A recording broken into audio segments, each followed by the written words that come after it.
مونږه د خرش پرش ډېره مشهوره خاکه ده تورابان دی چې ته کم ټایم کې ښځه وتښتئ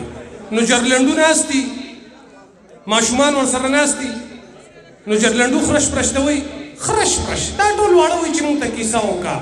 وایي اوده شی شپه ده ولې زه ستاسو نیمه څه وایي خرش پرش دا ټول واړه وایي چې مونږ ته کیسه وکړه وایي ښه نو واورئ د نن نه 4 کاله مخکې دیو په یو ځنګل کې را روان دي تورابان دیو په آس باندې راشي د خرش پرش نه ښځه وتښتئ جرلنډو ورته وایي خرش پرش ښځه یې دننه یوړه وایي ودرېږه تورابانیه بچې ګورو به جرلنډو ګاډي ته ورخېجه ښځه یې یوړه هغه ټانګئ وایي خرش پرش چې دا ګاډی ده نو وایه په کوم ګیر کې ورولم وایي په دې 12 ګیر کې وروله ښځه یې یوړه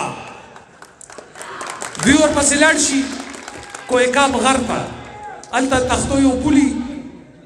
جرلنډو وایي خرش پرش اورېدلې مې چې دا ځای ټول له پیریانو دیوانو نه ډک دی زه تا سره نه ځم زه یېرېږم وایي مه یېرېږه راځه زه در سره یم یو ډانچه پرته وي وایي دا وګوره که نه یو کس یې سټلی دی وایي مه یېرېږه راځه زه در سره یم دا وایه چې کچا پاپړ پکا پاپړ بیا به پې پورې وځې کچا پاپړ کچا پاپړ پکا پاپړ او دا دې پکې لا پکا پاپړ ازمري پرې وځي وایي تخته جرلنډو ازمري دي وایي خرش پرش زه د ازمرو نه نه یېرېږم زه باتور یم ازمري د بریدو نیسم خو چې لاره کې مړ پروت دي ژوندی نه